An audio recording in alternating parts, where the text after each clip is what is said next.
October 2014. It's been over 2 years since Final Fantasy XIV 1.0 shut its doors forever, and over a year since A Realm Reborn took over.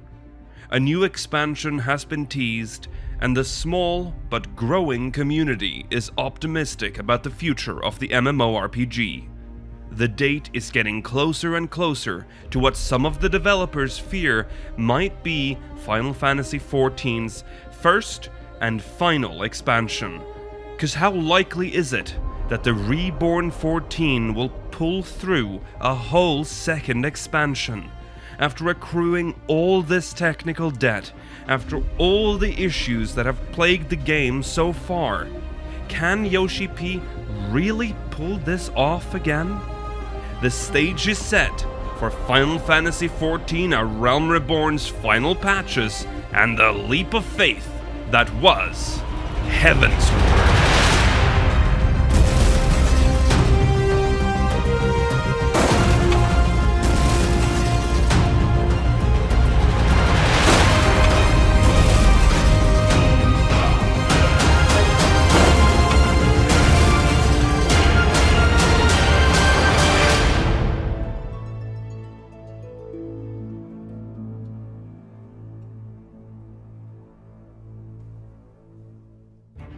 October 28th, 2014.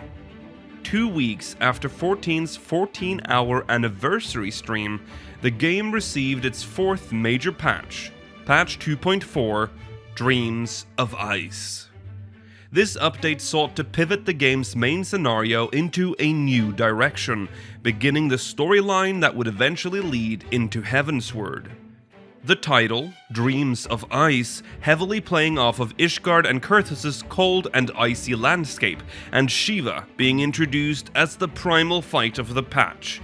The story introduced a fan-favorite character, Ysayle, who teached us a lot about her people who wished to unite man and dragon like the old days before the Dragon Song War. These people, however, were regarded as heretics by the Ishgardian Orthodox Church, and thus the state, and was treated as enemies by Ishgardians. A B-plot in the story, which would also become important in the later patches, and especially the last, is Alphinaud Le Veilleux's attempt at forming a united grand company for all of Eorzea. The patch also introduced the dungeon Snowcloak, which served a function in the story as the path to Lady Iceheart's lair, and the patch's trial pits you against the Lady of Ice herself, Shiva. Remember to always wave at the little snowman in the background. Cute. In addition to building up hype for the upcoming expansion, the Dalamud storyline was also set to complete with this expansion, introducing the third and final Coil of Bahamut. This part of the video will contain spoilers for the final coils of Bahamut, so if you have yet to do that, please skip to the next chapter, or this timecode. I highly recommend you play through this story yourself, as it's deeply tied to the game's overall lore, and I frankly think it's a crime Coil was not baked into the MSQ or made required to complete the MSQ at some point, so go do it if you haven't already. It is in this final coil that you learn the truth about what happened at the end of the 7th Umbral Calamity. Throughout the Coil series, you kept catching glimpses of what seemed to be Louisoix, watching you. But in the final coils, he finally confronts you. You learn that Louisoix has become Bahamut's thrall, and that he's going to fight you to defend his master. Louisoix transforms into a phoenix, and a fight ensues. After defeating the phoenix, Louisoix breaks free from Bahamut's magic, and we are shown a heartwarming moment between a grandfather and his grandchildren.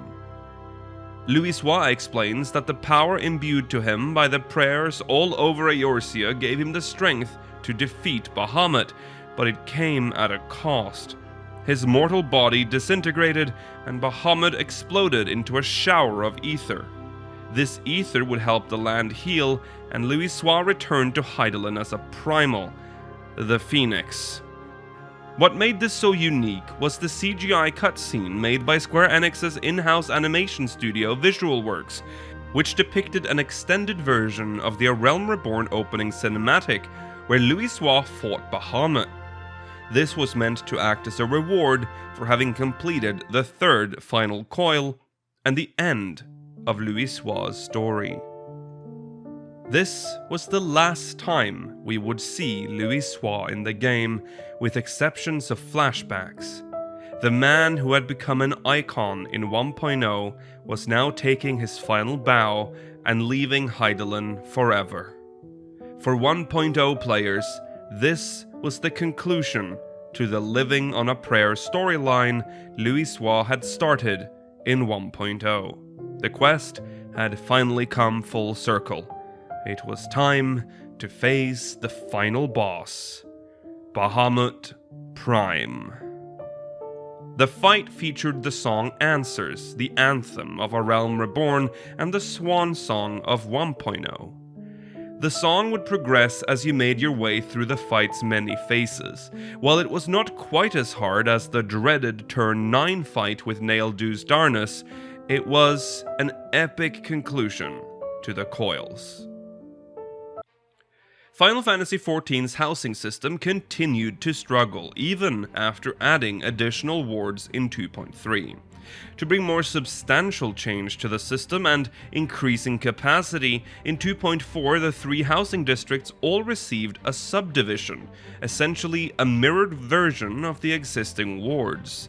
This doubled the capacity of all wards, but did nothing to limit or slow down the players exploiting the system by purchasing entire wards for their own FC. While this change was good for smaller servers, most other servers, especially legacy servers, saw little benefit from this change. 14's housing system would continue to struggle. Another housing update was introduced with this patch: the culinarian furnishings. These foods could be placed on tables or other surfaces and could be eaten by players. The food was mostly for decoration and role-playing purposes, as the food itself wasn't exactly raid tier, but for some, the EXP boost you would get from consuming it was a nice way for free companies to provide free 3% EXP gains to its members. This patch would also bring a plethora of changes to PvP. A trend that started here and would continue for a very long time. PvP was struggling to find its way in the game, and big sweeping changes were made to the system. Despite all these changes, PvP continued to be mediocre at best.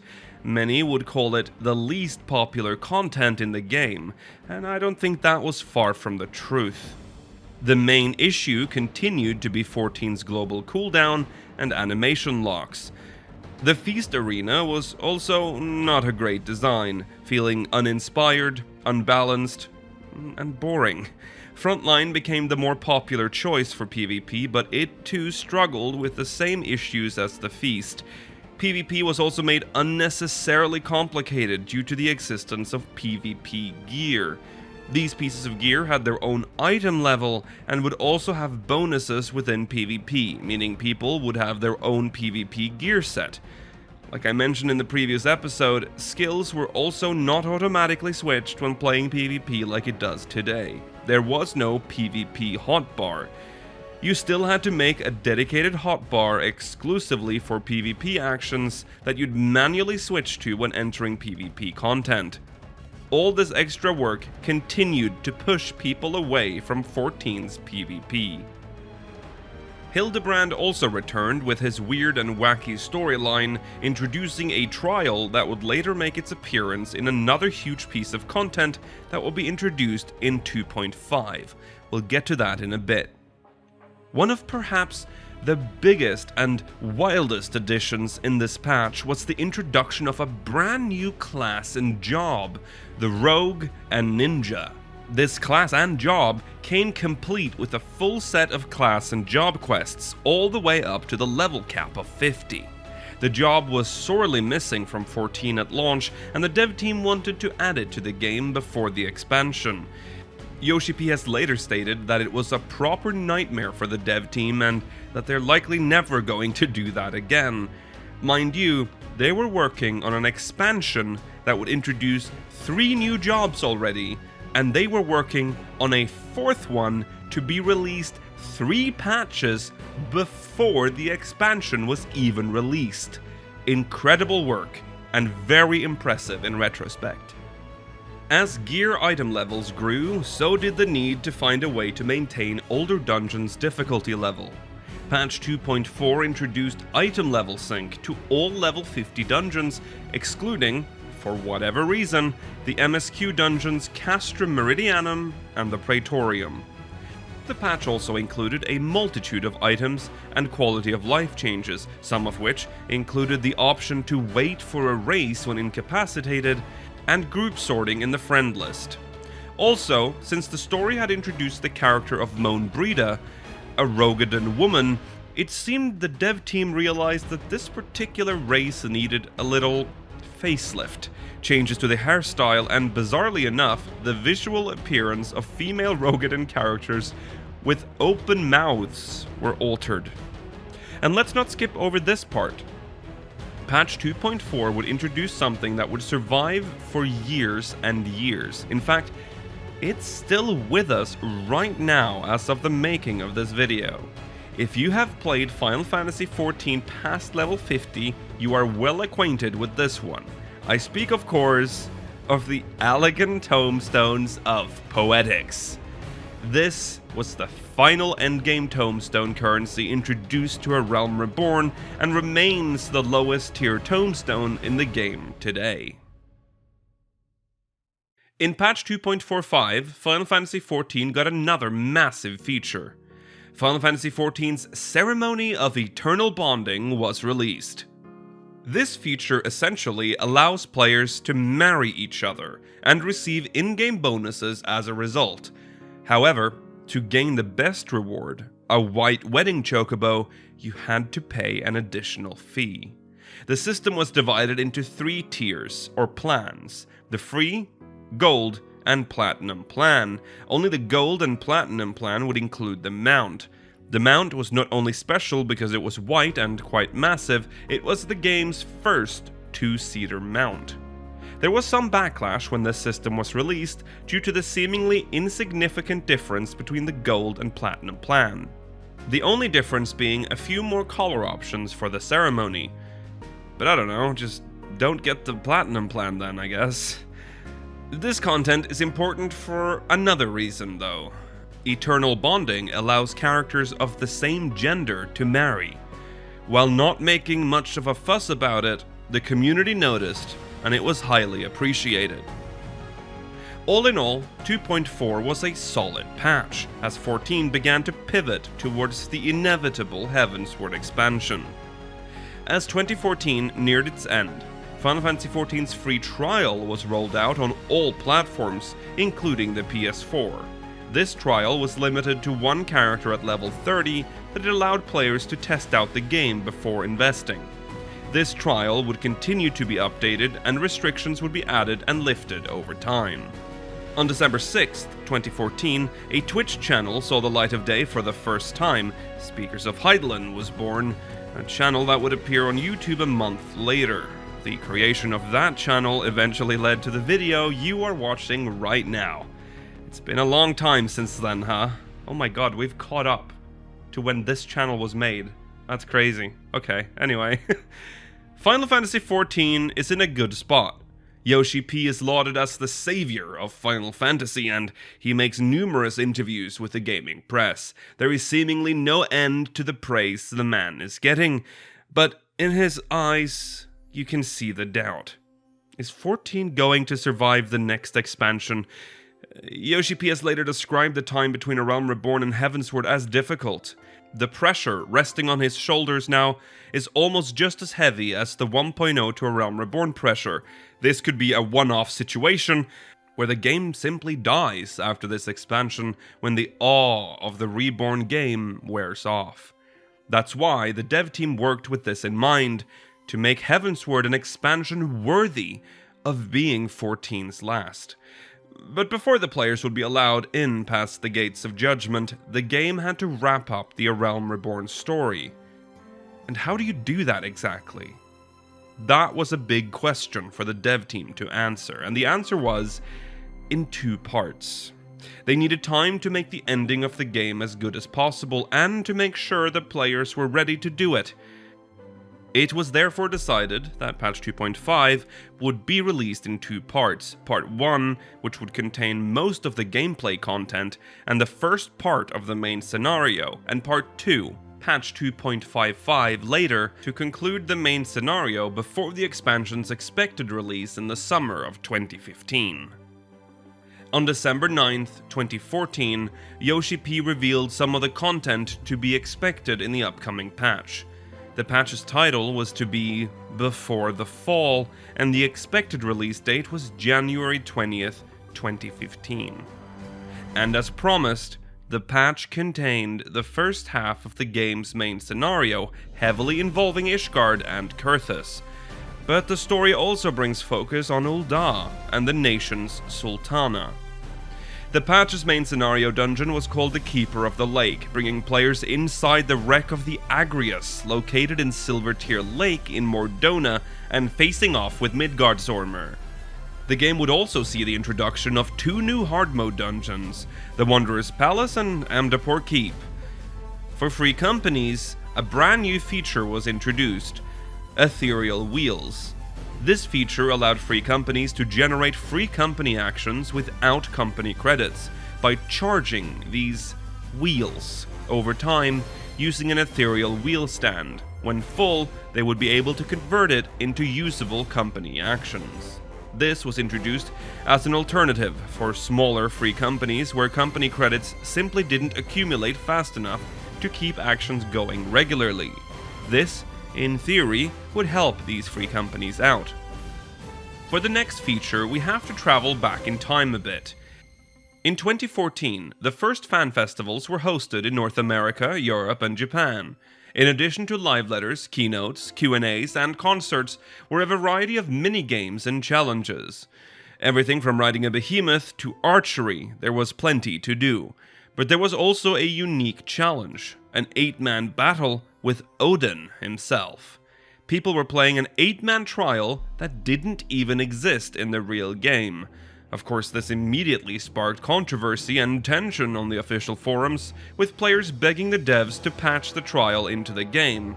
The speculation persisted until Yoshi-P finally laid it all to rest during the Japanese FanFest when he revealed that the Odin fight, called Earth's Fount, would be added in patch 2.5. This fight was considered quite tough for that time's standards, with heavy bleed dots and unforgiving instant death mechanics, and an end rage that always seemed to start a little too early in the fight. Because the fight was created for the FanFest, it sort of stands out in 14 today. It doesn't seem to connect to any other content in the game, and new players may not even know it exists. If you're one of them, make sure you go unlock that fight as soon as possible and give it a go.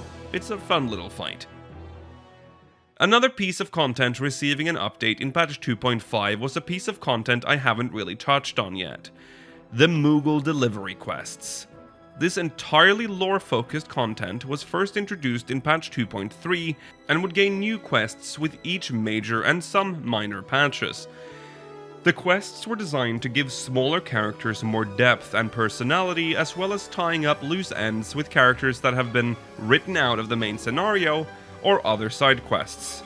This is another one of those gems that is easy to miss, so if you're into the world's lore and characters and want more, I highly recommend doing those quests as soon as possible. You get a nice little post-Moogle hat too, it's worth it. Also introduced with this patch was the end of the Crystal Tower storyline and the World of Darkness. Patch 2.5 also introduced 2.x's conclusion to the Hildebrand storyline, with an epic fight between Gilgamesh and Enkidu in the battle in the Big Keep. But perhaps the biggest feature to be added in patch 2.5 was of course the game's first minigame hub, the Manderville Gold Saucer. The Gold Saucer contained a number of activities for players to enjoy, including Chocobo Racing, which came with its own breeding system so you could improve your Chocobo over time and learn it new tricks and increase specific stats or traits. The Gold Saucer also had a number of arenas which had a chance of spawning so-called gates or Gold Saucer active time events in which all players could join in on large-scale minigames to earn the Gold Saucer's own currency, MGP, with which you could purchase items such as the Fenrir mount and the Gambler's Gear. All around the Gold Saucer there were also small minigames which provided players with a smaller scale game with relatively small rewards, but nice for passing time while waiting for the duty finder. The biggest feature the Gold Saucer introduced, however, was Triple Triad. A beloved card game from Final Fantasy VIII was now in 14, and it expanded beyond the Gold Saucer itself. NPCs in the overworld could now be challenged, and cards could now drop from trials, dungeons, and raids. The rules could change, and the music was the same nostalgic Triple Triad music, Shuffle or Boogie. There were some arguments about the change to the game's risk-based reward system. In Final Fantasy VIII, Triple Triad's rules dictate that the winner gets to take a card from the opponent's active deck, thus gaining the card you want, and thus the opponent lose that card. In 14, however, in the event you play with another player, there is no card reward but MGP. In the event you are playing with an NPC, the reward is RNG based. You always get MGP, but the NPC will have a specific card that only has a certain chance of dropping. Over time, this was forgotten, however, as 14's Triple Triad system expanded. There is a difference between 8 and 14's playstyles after all. Can you imagine how many friendships would end over a bad round of Triple Triad? Final Fantasy XIV's PvP hobbles on, and with 2.5 came the frontline mode Slaughter. This was essentially just a pure PvP mode with some PvE elements thrown in at set times. This mode introduced the concept of a personal limit break, or as it was called in this mode, Adrenaline Rush. While we had yet to see fully unique limit breaks for each job, we did get unique adrenaline rushes for each role. The mode also introduced the Battle High and Battle Fever statuses, which would later become standard in all Frontline content. While Frontline was improving with each patch, PvP still remained an underdog in 14's vast content catalog. The game also got a huge amount of quality of life changes, too many to mention here. Yoshi-P has later stated that he believed the game was unfinished, all the way up to Heavensward, and the patches sure reflect that. He was determined to stay on top of, and indeed paying off, 14's enormous technical debt, and he was succeeding. Small things you might take for granted now was added, like seeing a player's alliance letter in chat, seeing what die an item has applied in the item help window, and everyone's favorite command /random. Patch 2.5 is a mammoth of a patch, and a sign that A Realm Reborn is nearing its completion. The Realm's rebirth is almost complete. But internally in the dev team there's still a persisting unease. A Realm Reborn is a success, but by no means a big competitor to the leading MMOs in the market at the time. The fear was that Heavensward would not hit the community in the same way A Realm Reborn did, and that it would damage the game that sucked but came back great label it had received after A Realm Reborn. It felt incredibly difficult to top what they had done with A Realm Reborn. For the game's first expansion, Yoshi-P wanted to open up Ishgard, a city-state that had been visible in the world since 1.0.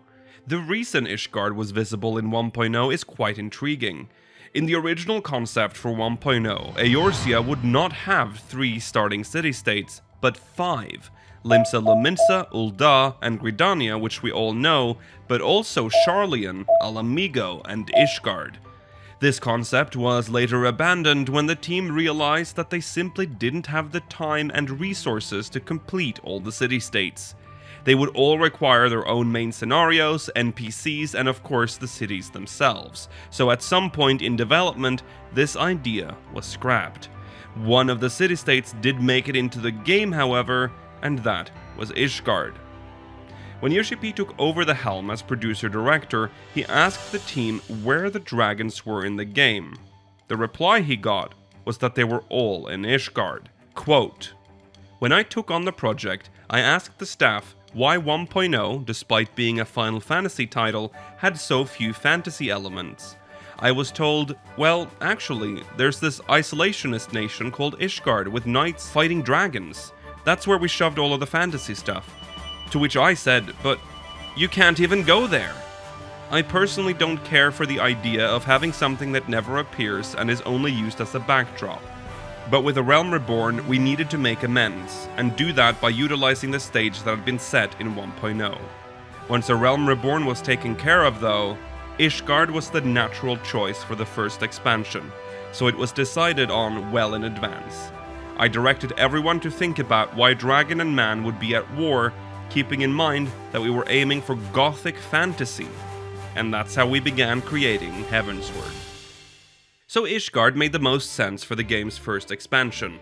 It had always been there, it had been referenced multiple times throughout 1.x and 2.x, and if this ended up being the game's final expansion, it would have at least made the locked-off city-state available to all.